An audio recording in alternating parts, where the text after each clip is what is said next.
The rain hit like a slap from God himself, turning the narrow Appalachian Trail into a slick ribbon of mud that sucked at my boots with every desperate step. I slipped, my knee slamming into a root that felt like it cracked my soul in two, and that's when I heard it. A low, ragged sob echoing from the shadows ahead, not mine, but close enough to make my blood run cold. In that heartbeat, before the thunder rolled in to drown everything, I realized I wasn't running from my ghosts anymore. One of them had just caught up, wearing a stranger's face. I'd come to the Smoky Mountains to forget. 3 weeks ago, my world imploded in a sterile Brooklyn courtroom. My father, the golden boy of Wall Street, exposed as a fraud who'd siphoned millions from pension funds, leaving families like ours shattered in the wake. The headlines screamed, "Fallen Titan." But to me, he was just Dad, the man who taught me to tie a fly on a fishing line and promised the world was fair if you worked hard enough. The trial was a circus. Flashbulbs blinding me in the lobby, reporters shoving mics in my face like bayonets. Adrian Hale, do you stand by your father? And my own mother, hollow-eyed and whiskey-breathed, whispering in the dead of night that she'd always known, but love blinded her too. I couldn't breathe in that apartment anymore, the one with the Hudson views that now mocked me like a bad joke. So I packed a rucksack, granola bars, a battered copy of Kerouac's On the Road, and the last of my savings, and hitched south to Tennessee, chasing the anonymity of the trails. The Great Smoky Mountains National Park, 500,000 acres of fog-draped peaks and forgotten paths, where a guy like me could vanish into the green without anyone asking for your last name. That first week, solitude was my sacrament. I'd wake before dawn in my tent at Cades Cove, brew coffee over a whisper of flame, and hit the trail by first light.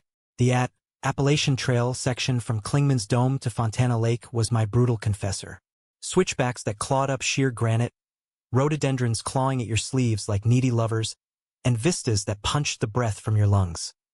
Layers of blue ridges fading into eternity, the kind of beauty that makes you feel small and forgiven. I was 28, a freelance graphic designer who traded deadlines for dirt under my nails, and for those hours pounding earth, the knot in my chest loosened.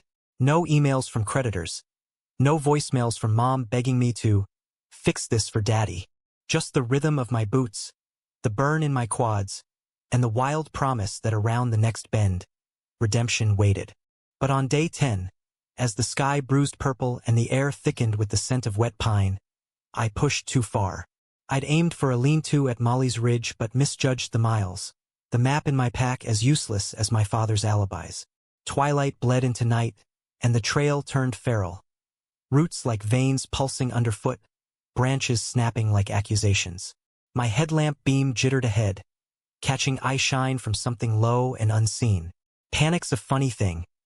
It sharpens your senses until every rustle is a verdict. That's when the sob cut through, raw and human, yanking me from my spiral. I froze, heart hammering like a war drum. Poachers? A lost hiker? Or worse, some feral soul like me unraveling? Hello? My voice cracked, swallowed by the canopy. No answer, just the drip-drip of rain starting to patter. I edged forward, pack straps digging into my shoulders like guilt. The beam swept left.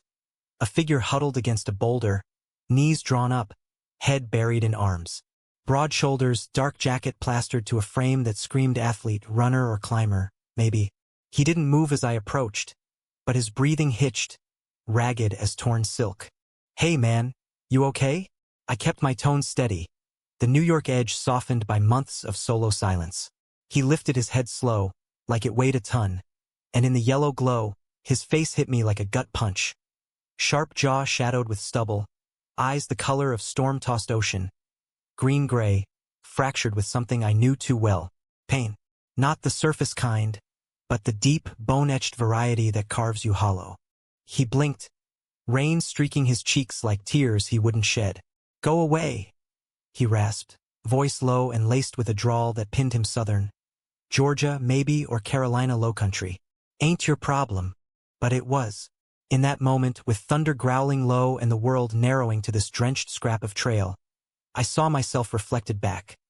A man frayed at the edges, running from shadows that nipped at his heels. I dropped my pack, shrugged off my rain shell, and held it out. Here, you'll freeze solid otherwise. Name's Adrian.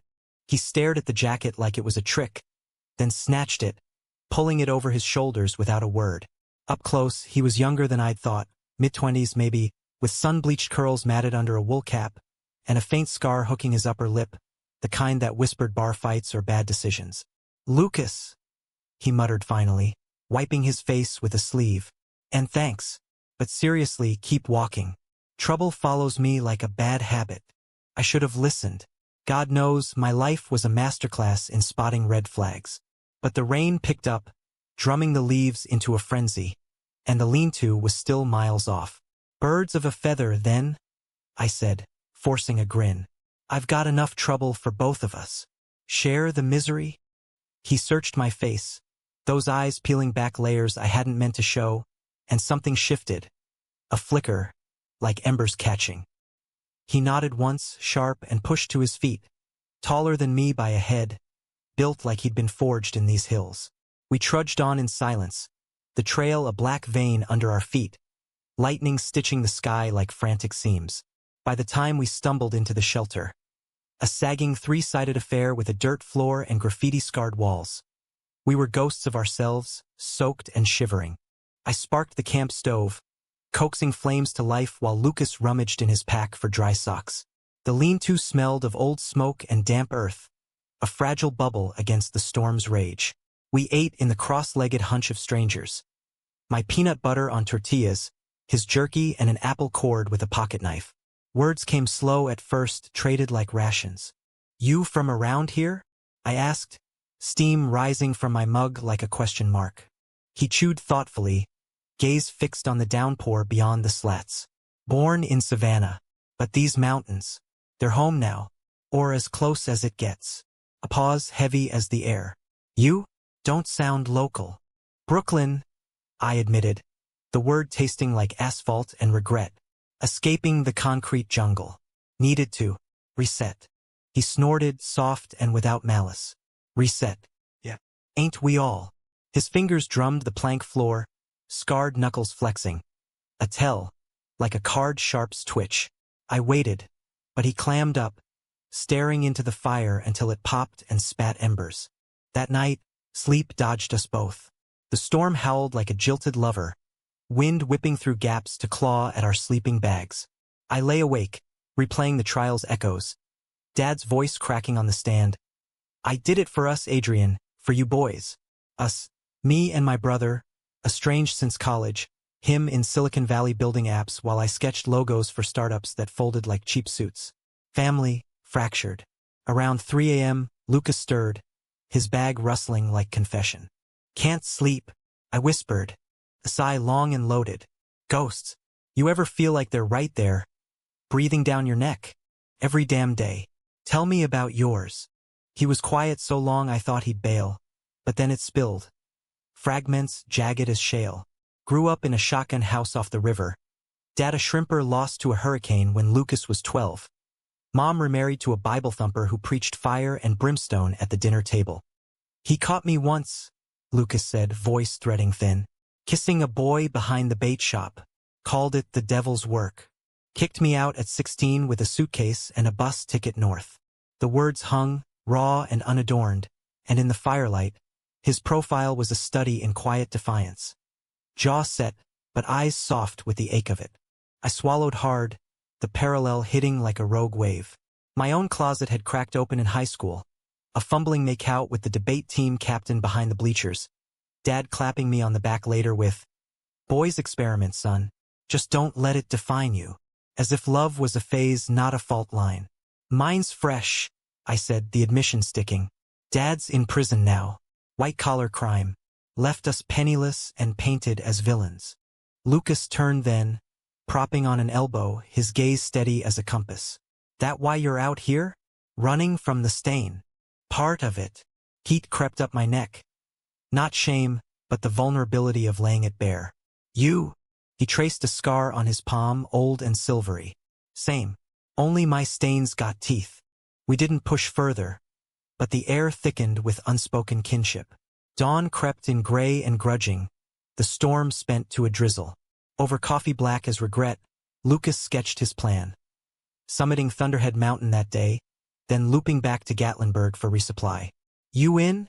he asked, casual as trail mix, but his eyes held a dare. "My original route be damned. Lead the way." And so it began, not with fanfare but the simple sync of strides. Lucas moved like the hills were in his veins. Sure-footed over scree, pausing to name wildflowers, Trillium galax with a botanist's reverence. He was a park ranger in off-seasons, he'd let slip, patrolling these ridges for the NPS, but his stories veered poetic. "See that ridge? Locals call it Devil's Backbone. Legend says a lover leapt from it after his man was hanged for unnatural acts back in '32. His laugh was rare, a rumble that warmed the chill off the air. But when it came, it landed like sunlight. Me? I was the city boy, tripping over ferns and griping about blisters, but Lucas made it easy, sharing his spare moleskin, rigging a walking stick from hickory. Conversations unfurled like the trail itself. Me ranting about Kerouac's wanderlust masking daddy issues, him quoting Whitman, "I am large, I contain multitudes," with a grin that crinkled his eyes. By midday on Thunderhead, sweat slick and summit flushed, we sprawled on granite outcrops, the valley unrolling below like a rumpled quilt of green and gold. He passed me a canteen, our fingers brushing electric accidental, and for a beat the world narrowed to that point of contact. "You ever think," he said, voice pitched low against the wind, "that some paths aren't meant to be walked alone?" My pulse tripped. Thought that was the point of trails like this. Solitude. Nah. He leaned back on his elbows, curls tousled by the breeze. Solitude's a lie we tell ourselves. We're wired for connection, Adrian. Even out here where the map ends. The way he said my name, soft, like a secret, stirred something dormant, a flutter low in my gut that had nothing to do with altitude. I dated in fits and starts back home. Bar hookups that fizzled by brunch. A barista named Theo who ghosted after I mentioned my family's mess.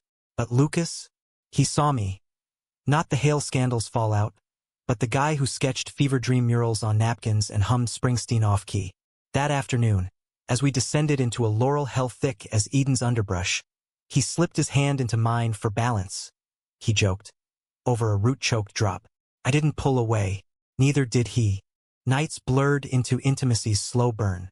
We'd claim a site off trail. Tarp strung between oaks, fire crackling confessions, and talk until stars wheeled overhead. Lucas opened like a fist unclenching. The boy from Savannah who'd hustled tables in Atlanta, fallen for a drummer in a dive band, only for the guy to bail when Lucas came out to his crew. Woke up to an empty bed and a note saying, "You're too much light for my dark." His voice cracked on the last word, and I reached across the flames, squeezing his knee. "Light's what we need more of," I murmured, and the look he gave me, grateful, hungry, sealed something unspoken. In turn, I spilled the uglier truths. How Dad's arrest unearthed Mom's pill habit. How my brother's silence felt like abandonment. Feels like I'm carrying the whole damn empire's ruins on my back. I admitted one evening, rain pattering our tarp like impatient fingers. Lucas shifted closer, his shoulders solid against mine. Empires fall, Adrian. But you're still standing. That's the story worth telling. By week 2, the hike had morphed into us. A tandem rhythm, packs lightened by shared loads. We detour to Spence Field for balds carpeted in flame azaleas. Their blooms a riot of orange that mirrored the heat building between us. First kiss happened there, impulsive as a squall. Me sketching the vista, him leaning over my shoulder, breath warm on my neck. "You're capturing the wild in it," he said, and when I turned, his lips met mine. Tentative, then fierce, tasting of salt and summits. No grand gestures, just the press of bodies yielding to gravity, hands mapping collarbones and jawlines under the wide Tennessee sky. It was romance stripped bare. Vulnerable, alive, the kind that whispers stay even as the trail pulls you on. But shadows dogged us, subtle at first. Lucas's phone, an old flip model, stayed buried, checked only at resupply points with a furtive glance that soured his mood. Once, in the dim of a Gatlinburg laundromat, I caught him murmuring into it, voice taut. I said, "I'm handling it. Just give me time." He hung up quick, flashing a smile that didn't reach his eyes. "Family stuff," he brushed off, but the air soured, like milk left too long. I let it slide, drunk on the high of us. Mornings tangled in sleeping bags, his curls tickling my chest as he traced lazy patterns on my skin. Afternoons racing ridges, laughter echoing off bluffs. Evenings by firelight, where he'd strum an imaginary guitar, crooning Dylan covers that twisted my heart. "You're my Highway 61, he'd tease, pulling me close, and I'd melt into it, believing we'd loop this trail forever. Two outcasts rewriting the map. Foolish, that belief. The betrayal brewed slow, like a storm front you ignore until it's overhead. It broke on the flanks of Gregory Bald, day 18. We'd pushed hard that morning, chasing a forecast of clear skies, the trail a brutal stairstep of chestnut oak and shale. Lucas was off, quieter, his strides clipped, eyes scanning the tree lean like a man hunted. "Everything good?" I ventured over lunch, perched on a log with PB and JS crumbling in our laps. He forced a nod, but his fingers shredded a leaf to pulp. "Just old baggage catching up." "Talk to me." I set my food aside, hand on his arm. "We're in this together, right?" His laugh was bitter, a shard of glass. "That's the problem. You think we're equals here, Adrian. But I'm poison. Been since the day I ran." The words landed like a slap, confusion knotting my gut. "What the hell does that mean?" He stood abrupt, pacing the narrow clearing. Rain from last night lingered in puddles, mirroring his turmoil. Savannah wasn't just home, it was a cage. After Dad died, Mom's new husband. He wasn't just a bigot, he was connected. Local crew, running pills and protection rackets down the docks. I saw things. Deals in the boathouse, bodies fished from the river with weights in their pockets. Thought I could play invisible, but when I came out, he used it. Blackmailed me into small jobs. Look out, mule runs. Said he'd out me to the whole town. Ruin Mom if I bailed. My stomach dropped, the world tilting. "Jesus, Lucas, why didn't you run?" He whirled, eyes blazing. "I did. At 19, after a deal went south. Guy pulled a knife, I fought back, left him bleeding. They pinned it on me, assault with intent. Cops in his pocket, so I vanished. Changed my name, bounced jobs, landed here as a seasonal ranger. Clean slate, or so I thought.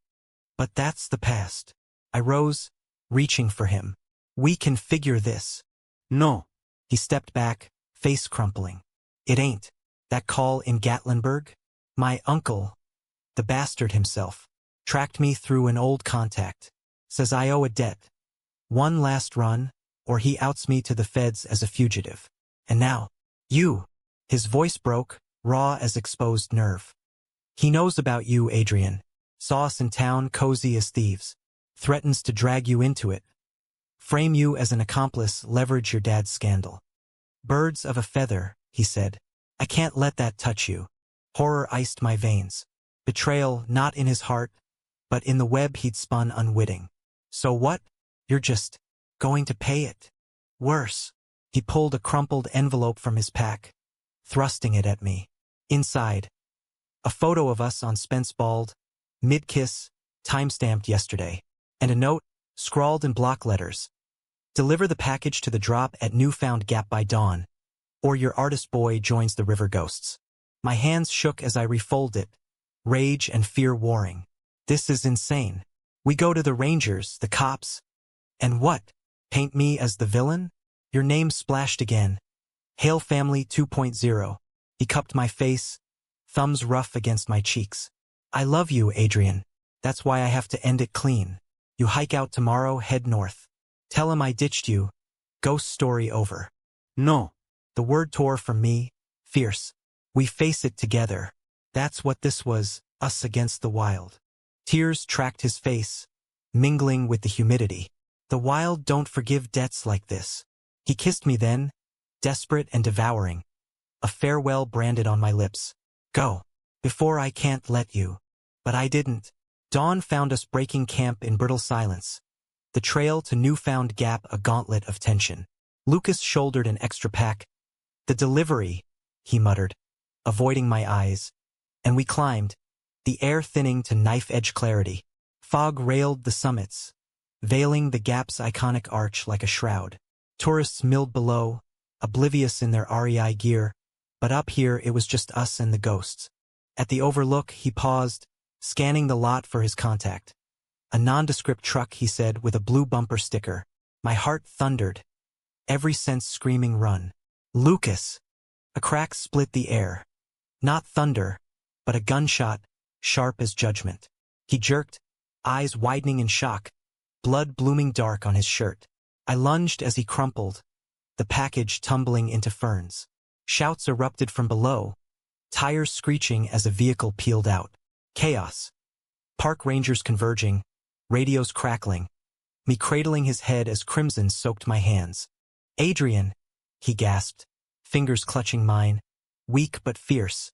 Should've. Run. Shut up, I choked, pressing my jacket to the wound, willing the world to pause. You're not leaving me with this mess. Sirens wailed distant, but in that suspended hell, his gaze held mine. Fractured green, softening to sea glass. You were the reset, worth every shadow. His breath hitched, then steadied, a ghost of his grin flickering. Keep walking the trail. For both of us. Medevac chopper blades thwopped overhead, lifting him into the gray, and I stood rooted, the gap yawning like an unanswered question. The package? Counterfeit cash, he'd whisper later from his hospital bed in Knoxville. His uncle's ploy to reel him back, the shot a desperate bluff gone wrong. Feds swarmed after, unraveling the old Savannah threads. Arrests, confessions, Mom's husband rotting in a cell while Lucas walked free, immunity for his testimony. Recovery was a marathon, not a sprint. Weeks in that sterile room, me shuttling from the airport, sketching blueprints for a life rebuilt. He mended slow. Bullet grazed a lung, nicked a rib, but his spirit? Unbreakable hickory. We talked futures over Jell-O cups. Him testifying in Georgia. Me pitching designs to eco-brands hungry for authentic voices. Betrayal's scar lingered, a faint line on his side, but it bound us tighter. A reminder that love isn't absence of storm, but dancing in it. Fall crept in golden, and we returned to the trail, not fleeing but claiming. From Newfound Gap we looped south, hands linked over roots that once tripped us. The Smokies whispered forgiveness. Leaves carpeting the path in fire, vistas promising horizons anew. Lucas would pause at overlooks, tracing my palm with his thumb. Multitudes, he'd murmur, Whitman reborn. And me? The Hale name faded to footnote, my sketches selling in galleries that prized grit over pedigree. Mom sobered up, tentative calls bridging the chasm. Even my brother texted, heard about the mountains. Proud, man. Redemption, not grand but granular, the kind earned step by labored step. On a bald near Gregory, under a sky vast as grace, Lucas pulled me down, forehead to mine. This the something more? I laughed, tears pricking. More than I deserved. Nah, he said, kissing the salt away. Just the beginning. We hiked on, two men against the wild, trails converging not by chance, but choice. In America's ragged heart, where peaks pierce heaven and valleys cradle secrets, we found our map, each other. And that, brothers and sisters, is the story worth the scars.